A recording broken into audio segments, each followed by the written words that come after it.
Olá, alunos do segundo ano do SET Desembargador Amaral.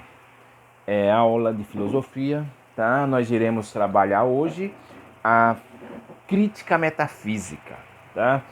Primeiro ponto, pessoal, esse é um conceito básico para a filosofia.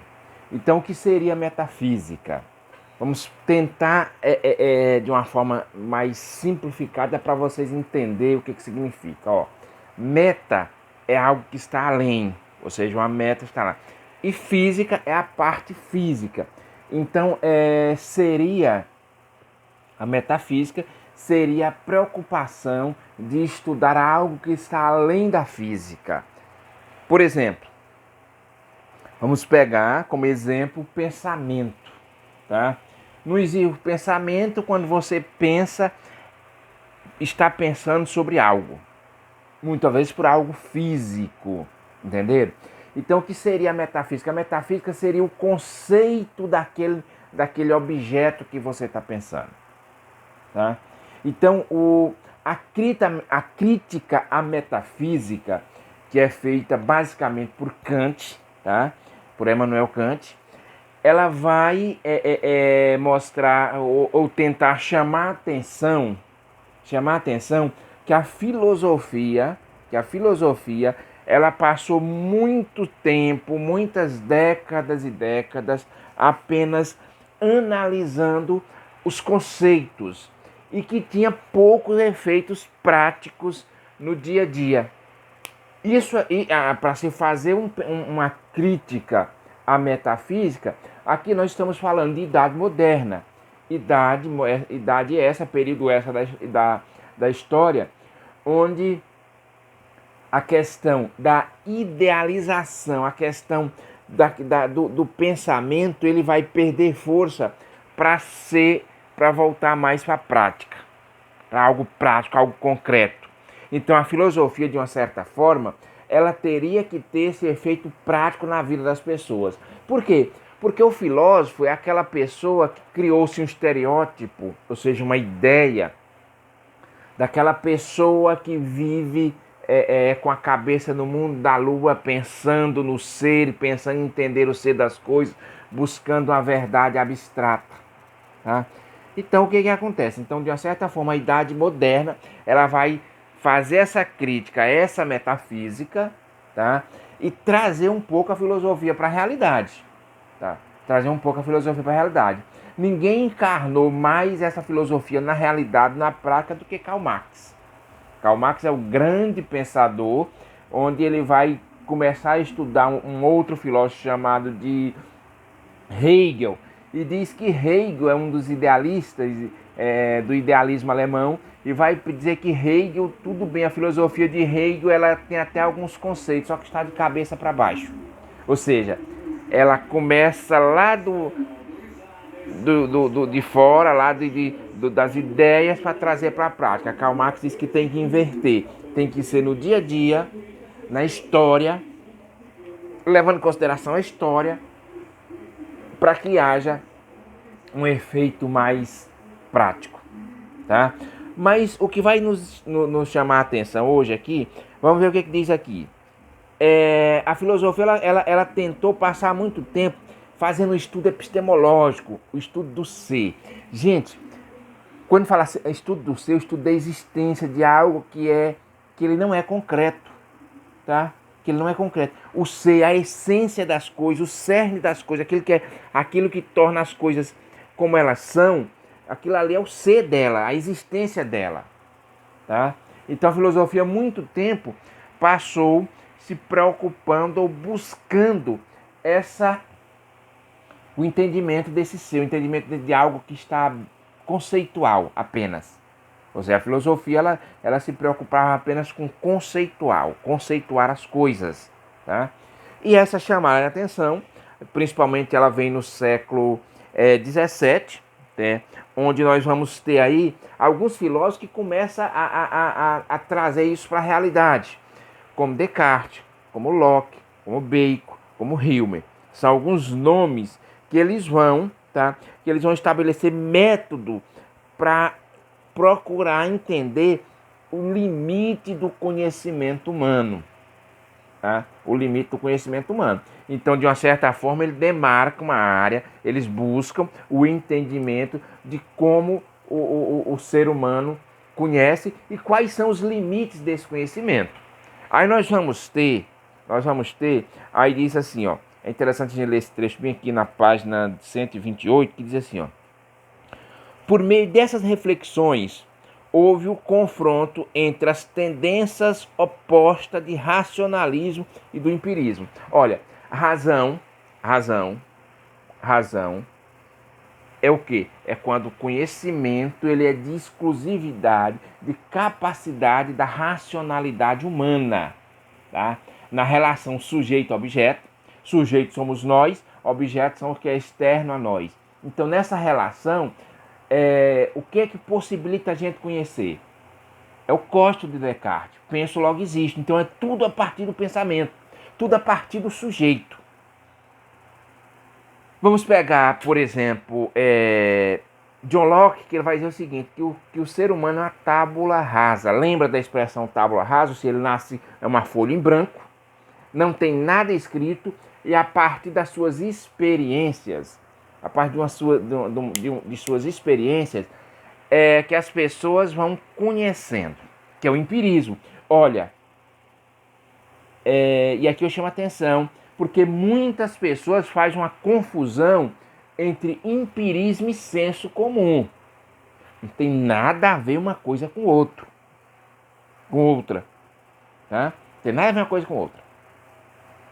Empirismo é uma corrente filosófica da Idade Moderna que os filósofos como Bacon, Hume e Locke vai dizer o seguinte, que nós conhecemos a partir das experiências que nós temos. E o senso comum é algo que a gente aprende, mas que não tem nenhuma, não é submetido a nenhum juízo de valor científico. Isso é o senso comum. Por exemplo, o leite com manga faz mal. Senso comum, não existe nenhuma explicação científica para isso, digamos assim, que para confirmar essa informação.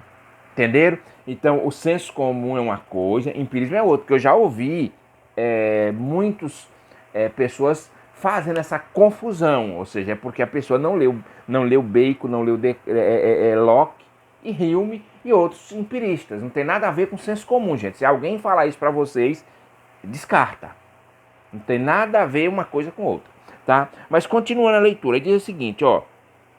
O que levou concepções diferentes da metafísica aceita na Antiguidade e na Idade Média, ainda que alguma de suas características mantida de uma época a outra. Por que eles fogem da metafísica antiga? Por exemplo, a metafísica platônica, o mundo das ideias. Na verdade, por mais que eles tenham características, por exemplo, Descartes, ele de uma certa forma, ele se identifica um pouco, o pensamento dele vai na questão de Platão, do pensamento de refutar o mundo dos sentidos, mas Platão parte do pressuposto que o pensamento, eu penso, logo existo, entenderam?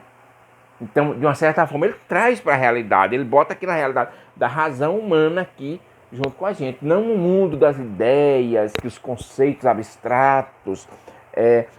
Descartes não trabalha dessa forma, apesar dele se parecer um pouco com o pensamento de Platão.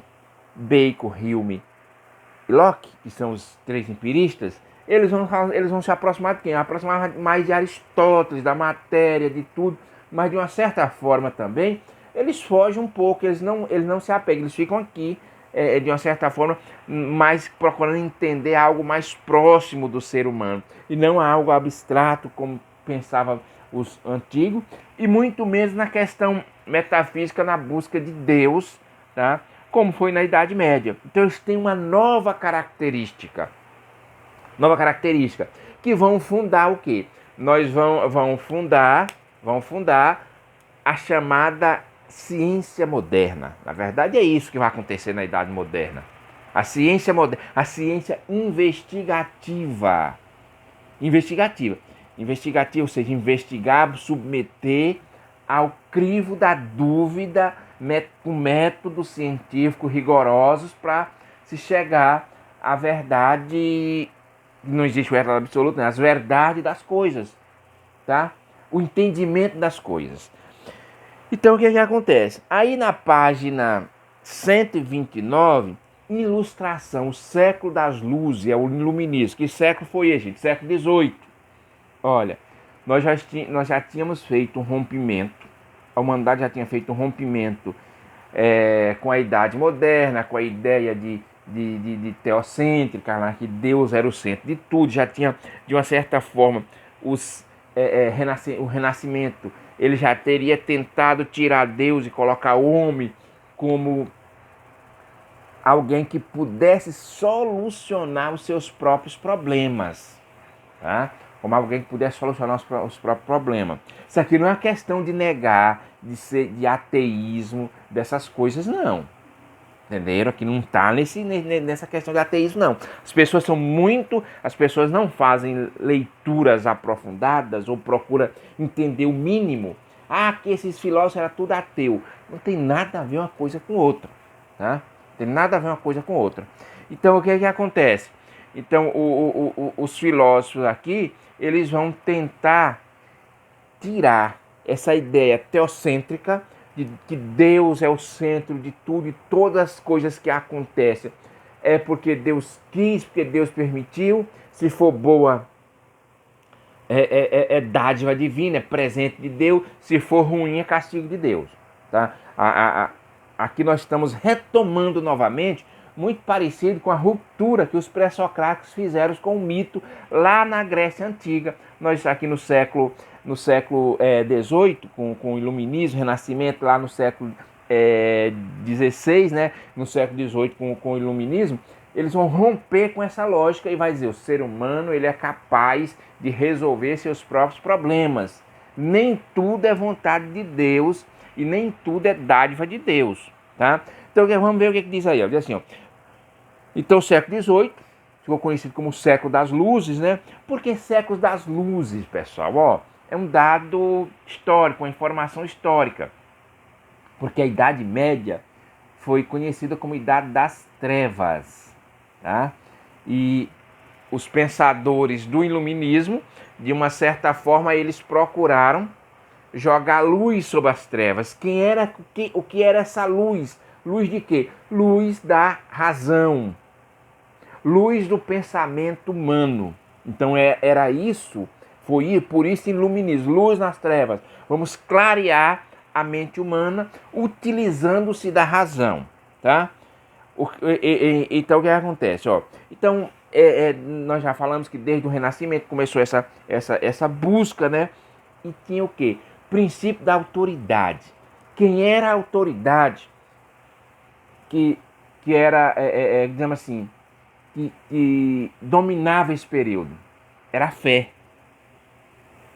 Era a igreja que de uma certa forma, esse aqui é o lado bom desse período, porque existe o lado que hoje nós temos problema com o que aconteceu lá, tá? Mas isso é outra história. Então nós temos o que? Nós temos aqui uma ruptura, tá? Uma ruptura com a autoridade da igreja. A igreja tinha autoridade de dizer o que era certo e o que era errado. Então aqui nós temos a ruptura, tá? Nós temos a ruptura e com isso, o que vai acontecer? O que vai acontecer é que a filosofia moderna, a filosofia iluminista, ela vai também ajudar e vai fazer surgir o que nós temos a forma de ver o mundo, tá? Forma de ver o mundo. Pessoal, essa primeira aula, essa primeira parte, então nós vamos continuar, tá, na próxima aula para fechar esse assunto, que é um assunto meio longo, um assunto meio complexo. Então, essa primeira aula, então essa aula é dessa semana e aí em seguida a gente posta o conteúdo já da próxima semana e vocês juntam para vocês fazer o entendimento desse assunto, tá ok? Então, bons estudos, boa aula e a gente continua na próxima aula.